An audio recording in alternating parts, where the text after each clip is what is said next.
स्वागत है बेटा आप सभी का एक बार फिर से टीएनआई के मंच पे। लास्ट वीडियो में बेटा हमने कोलबर्ग की थ्योरी में लेवल 3 कंप्लीट किया था, पर वहां पर थोड़ा सा समय का अभाव होने के कारण मैं आपको ये नोट्स नहीं दिखा पाई। जहां से बेटा जैसे हिंदी इंग्लिश मीडियम दोनों के स्टूडेंट हैं तो दोनों नोट्स प्रिपेयर कर सकते हैं अपने साथ साथ। वहां पर मैंने इंग्लिश में ज्यादा बताया था चीजों को, तो एक बार आप देख सकते हैं। इसके बाद हम करेंगे क्रिटिसिज्म, किसकी? लॉरेंस कोलबर्ग की थ्योरी की। उन्होंने 3 लेवल बताए हैं, 6 स्टेजेस बताई हैं। 2 लेवल हम पहले कंप्लीट कर चुके हैं, 3rd लेवल हमने पिछली वीडियो में कंप्लीट किया था। बट उससे रिलेटेड बेटा थोड़ा सा आप यहाँ देख लीजिए क्या होता है ये social contract and individual rights. Social contract orientation भी बोला जाता है इसको। इसमें क्या है बेटा स्टेज 5 में कि ये बच्चे इस लेवल तक पहुंच गए हैं कि समाज में रूल्स को फॉलो तो करना है, ये बात तो सही है और ये लोग करते भी हैं, इस कॉन्ट्रैक्ट को फॉलो करते हैं। पर जब भी जरूरत पड़ती है उन रूल्स को ये ब्रेक करने के लिए भी तैयार हो जाते हैं। मतलब रूल बनाए गए हैं हमारी सुविधा के लिए बनाए गए हैं, लोगों के हित के लिए बनाए गए हैं, पर अगर कभी जरूरत पड़ती है तो उन रूल्स को तोड़ा जा सकता है, नए रूल भी बनाए जा सकते हैं।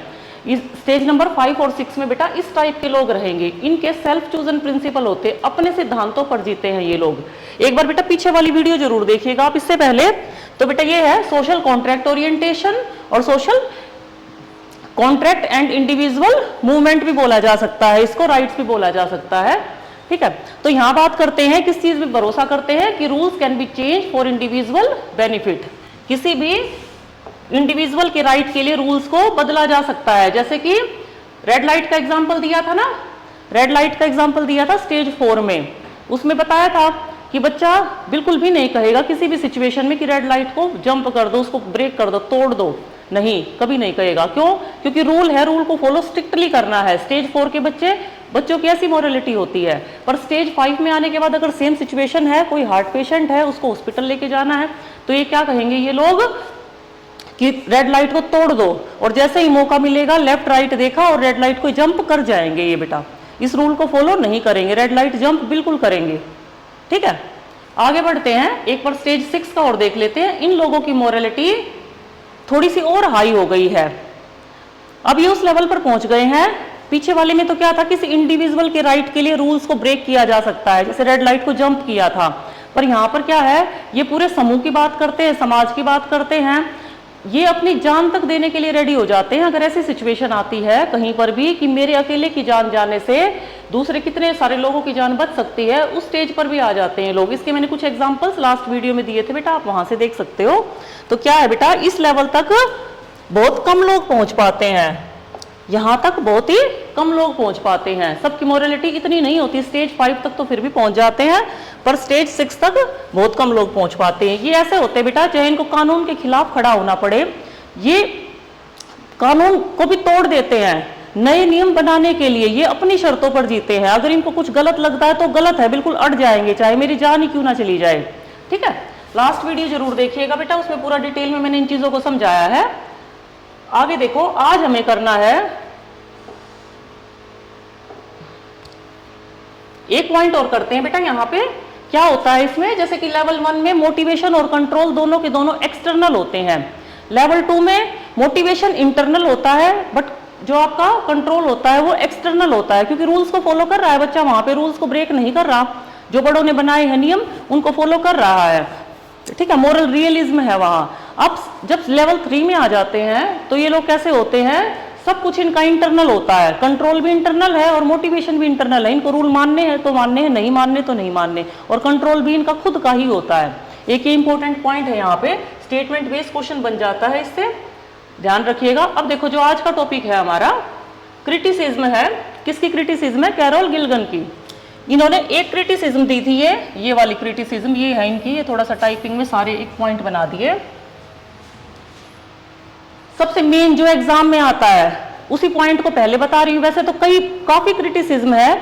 देखिए कोई भी थ्योरी बनती है उसकी आलोचना करने वाले लोग कहीं ना कहीं तैयार हो ही जाते हैं। तो इन्होंने लोगों ने कई तरह की आलोचनाएं की हैं, पर उसमें से जो मेन है उनको कर लेते हैं हम 5-7 यहाँ पर डिस्कशन कर लेते हैं। पर जो मेन एग्जाम में आता है क्वेश्चन, वो लगभग मान के चलो यहीं से आता है, ये आता है क्वेश्चन, फिक्स है। सीटेट में भी फिक्स है, DSSS में भी आता है, यहीं से आता है। पर हमें और बाकी की क्रिटिसिज्म भी पढ़नी है, क्योंकि हो सकता है ना बेटा दे भी दे एग्जाम में। तो क्या है ये, इन्होंने क्या कहा था कैरल गिलगर ने, जैसे उन्होंने 72 लड़कों का सैंपल लिया था, शिकागो शहर के थे, ठीक है, उनके सामने हिंस की स्टोरी रखी थी, तो उस सैंपल में कोई भी फीमेल नहीं थी, जबकि मेल की और फीमेल की मोरलिटी अलग अलग होती है। माना जाता है कि फीमेल थोड़ा सा इमोशनल होती हैं, उनके डिसीजन लेने का तरीका अलग होता है, और मेल थोड़े से स्ट्रॉन्ग होते हैं दिल के मामले में, वो दिमाग से ज्यादा डिसीजन लेते हैं, इस चीज को बोला जाता है, ठीक है। तो इन्होंने क्या क्रिटिसिज्म किया कि जो सैंपल लिए थे वो लड़कों के थे, तो जो आपने लेवल बताए हैं वो तो उन लड़कों ने जो आंसर दिए उसके बेसिस पर आपने वो सारे लेवल बताए हैं। किसको बताया? कोहलबर्ग को। तो एक ये क्रिटिसिज्म बन गई, बहुत बड़ी आलोचना बन गई कि फीमेल सैंपल नहीं लिए गए, और बहुत इंपॉर्टेंट पॉइंट है कैरल गिलगन की जो क्रिटिसिज्म है ये, ठीक है, एग्जाम में डायरेक्ट क्वेश्चन आता है यहाँ से। उसके बाद और भी कुछ क्रिटिसिज्म है बेटा, इसके बारे में देखो हम पढ़ते हैं। Not applicable in any culture, इसका क्या मतलब होता है? कोलबर्ग क्या मानते हैं, जैसे कि जीन पियाजे मानते हैं, यूनिवर्सल का प्रिंसिपल होता है इनका कि किसी भी संस्कृति का बच्चा हो, किसी भी देश का बच्चा हो, कल्चर का बच्चा हो, कहीं का भी हो, इंडिया पाकिस्तान कहीं का भी हो, उनकी मॉरलिटी ऐसे स्टेज में ही डेवलप होगी, कहीं का भी है वो बच्चा, एज के हिसाब से डेवलप होगी। जबकि ऐसा कैसे हो सकता है? हर जगह का कल्चर अलग अलग होता है। आपकी मॉरलिटी स्टेज 5 तक पहुंच पाएगी, स्टेज 6 तक पहुंच पाएगी, ये इस चीज पर डिपेंड करेगा आप कैसी फैमिली में रहते हो, आपके पेरेंट्स कैसे हैं, आपके आसपास के लोग कैसे हैं, वहां के लोगों का मॉरलिटी लेवल कैसा है। अगर बच्चे ने देखी हुई ये चीजें होंगी, जैसे मान लीजिए बहुत से लोग आसपास गलत कर रहे हैं चीजों को, उनको कोई कहने वाला नहीं है, फैमिली में भी अपने लोग ऐसे ही हैं, तो कहां से उसकी मॉरलिटी डेवलप होगी? ये क्या कहते हैं, कहीं का भी बच्चा हो, कैसी सिचुएशन हो, किसी भी कल्चर का हो, उनकी मॉरलिटी एक आयु के हिसाब से ही डेवलप होती है, स्टेज के हिसाब से ही डेवलप होती है। मतलब एक 10 साल के बच्चे की मॉरलिटी इंडिया के, अमेरिका के, चीन के, कहीं के भी सेम होगी? नहीं हो सकती बेटा सेम, हम तो दूसरे देशों पर पहुंच गए। अगर एक कंट्री की भी बात करें, अगर फैमिली की बात करें ना, तो अलग अलग फैमिली में जो बच्चे पले बड़े हैं उनकी मॉरलिटी भी अलग होती है बिल्कुल, क्योंकि आसपास के जो लोग हैं, हमारे समाज है, संस्कृति है, उसका इम्पैक्ट पड़ता है। तो ये भी एक बहुत बड़ी क्रिटिसिज्म है बेटा इसकी।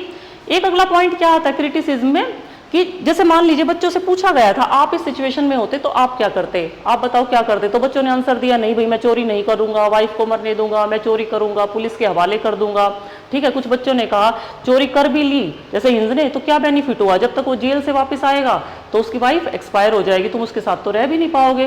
फिर कुछ लोगों ने कहा, मतलब कुछ लोगों ने, बच्चों ने अलग अलग अपने तर्क दिए। इस चीज का क्या पता वो सही बोल रहे हैं। देखिए बहुत से लोग होते हैं ना, अंदर से कुछ और होते हैं, बाहर से कुछ और होते हैं, दिखाने के लिए कुछ और होते हैं, जैसे होता है ना हाथी के दांत खाने के कुछ और, दिखाने के और। तो बहुत से लोग भी डबल पर्सनैलिटी के होते हैं। तो बच्चों को भी जिन पर ये किया था बेटा, क्वेश्चंस पूछे गए थे इसकी स्टोरी सुना के कोलबर्ग ने, हो सकता है उन्होंने अच्छा बनने के लिए सही आंसर दे दिया, मैं तो चोरी बिल्कुल भी नहीं करूंगा, इस टाइप के आंसर दिए हो, तो इस चीज की कोई गारंटी नहीं है। तो ये सब क्या है बेटा, हाइपोथेटिकल सिचुएशन है, कल्पनाएं हो सकती हैं। एक ये भी इंपॉर्टेंट इसकी क्रिटिसिज्म है यहाँ। उसके बाद अगर हम बात करें, कुछ और पॉइंट है, एक बार उसके बारे में और देख लेते हैं। जैसे कि सेम वही चीज है जो कि जीन पियाजे की थ्योरी में थी, हम इसको नंबर 4 डाल सकते हैं। जैसे उन्होंने स्टेजेस की बात की थी, तो यहाँ पर भी स्टेजेस में बड़ी ट्रबल होती है। कोलबर्ग क्या मानते हैं, जैसे मान लीजिए स्टेज 1, 2, 3, 4, 5, 6, बच्चा जैसे जैसे दूसरी स्टेज में जाता जाएगा उसकी मॉरलिटी का लेवल अप होता जाएगा। यानी कि जो छोटे बच्चे हैं उनकी मॉरलिटी का लेवल कम होगा। यानी कि जैसे क्या था, सजा से बचने के लिए काम करते हैं, टिट फॉर टैट वाली सिचुएशन होती है बच्चों की, यहाँ तक होती है ना, सेकंड लेवल में टिट फॉर टैट होता है, इसको ऐसे समझते हैं। यानी कि जो बच्चे लगभग 10 साल की एज तक के हैं उनमें होना चाहिए ना जैसे को तैसा बदला लेने की भावना, पर आपने नोटिस किया लोग 50 साल के भी हो जाते हैं, फिर भी उनमें लोगों बदला लेने की भावना होती है कि उसने मेरे साथ ऐसा किया था तो मैं भी ऐसा ही करूंगा, वो मेरे फंक्शन में नहीं आया मैं भी नहीं जाऊंगा, उसने मुझे नहीं बुलाया मैं भी नहीं बुलाऊंगा, ठीक है। ऊपर से एक नया ट्रेंड चला हुआ है, जैसे फेसबुक पर आप कुछ पोस्ट करते हो, सोशल मीडिया पर किसी ने आपकी पोस्ट को लाइक नहीं किया, आप बिल्कुल ऑब्जर्व करते हो उस चीज को, उसके बाद इसने नहीं किया मैं भी नहीं करूंगा, एक बार करके देख लेते हो, चलो मैं इस बार करके देख लेता, हो सकता है गलती से नहीं हुआ हो, नहीं किया ये तो जानबूझ के नहीं कर रहा। मतलब टिट फॉर टैट वाली सिचुएशन 40, 50, 35 तक भी जा रही है। ऐसे ही जो ये कोलबर्ग के अकॉर्डिंग बड़े होने के बाद मॉरलिटी का लेवल हाई हो जाता है, छोटे होने बच्चे होते हैं उनका मॉरलिटी का लेवल कम होता है। तो जरूरी नहीं बेटा ऐसा है। यहाँ से एक पॉइंट और भी बन सकता है आपका कि अंडर एस्टिमेट किया है यंग चिल्ड्रन को, कि छोटे बच्चों की मॉरलिटी इतनी नहीं होती जितने बड़े बच्चों की, बड़े लोगों की मॉरलिटी होती है, जबकि ऐसा कुछ भी नहीं है। अभी आपको जैसे एक पॉइंट बताया था ना बेटा, समाज का, कल्चर का बहुत प्रभाव पड़ता है। अगर फैमिली ऐसी है बच्चे की जहाँ के जैसे उनके मम्मी पापा दादा दादी बहुत मोरल वैल्यूज उनकी बहुत बढ़िया है, बहुत अच्छी हैं, ठीक है, तो बच्चा अपने आप ही छोटा सा ही उन चीज़ों को सीखने लग जाता है। और हो सकता है उसकी मोरलिटी एक 25 साल का जो अडल्ट है उससे भी बढ़िया मोरलिटी हो, लोगों को हेल्प करना, और जैसे कि किसी दूसरे के लिए लड़ जाना अगर गलत हो रहा है तो। आपने देखा है 50-50 साल के लोग भी होते हैं, अगर कहीं पर कोई गलत बात हो रही होती है, कुछ लोग ऐसे होते नहीं बोलते, मुझे कोई मतलब नहीं है। कई बार छोटे बच्चे 10-10, 11-11, 12-12 साल के बच्चे ऐसे होते हैं कि नहीं भाई गलत बात है, मैं बर्दाश्त नहीं करूंगा, मैं नहीं सुन सकता, किसी ने गलत बोला मेरे सामने, उसको गलत कैसे कह दिया, उसकी तो गलती ही नहीं थी। तो ये क्या है, अंडर एस्टिमेट किया है यंग चिल्ड्रन को, किसने, कोहलबर्ग ने। तो एक क्रिटिसिज्म ये भी यहाँ से आ जाती है बेटा, और एक बन जाती है स्टेजेस वाली, ठीक है। तो अगर एक पॉइंट हम यहाँ करें, अंडर एस्टिमेट यंग चिल्ड्रन, ठीक है, छोटे बच्चों को अंडर एस्टिमेट किया है, एक क्रिटिसिज्म ये बन गई। ये दोनों पॉइंट मैंने आपको यहाँ पर समझा ही दिए। एक क्रिटिसिज्म क्या बनती है बेटा, जैसे कई चीजें ऐसी होती है कॉन्टेक्स्ट से रिलेटेड होती है, संदर्भ से। कहने का क्या मतलब है, जैसे कि जरूरी नहीं है चोरी करना हर सिचुएशन में गलत ही हो, ठीक है, कि चोरी की है गलत है, कई बार कोई सिचुएशन ऐसी भी हो जाती है कि सही भी होता है सिचुएशन के अकॉर्डिंग, तो उसके अकॉर्डिंग भी मोरलिटी डिपेंड करती है।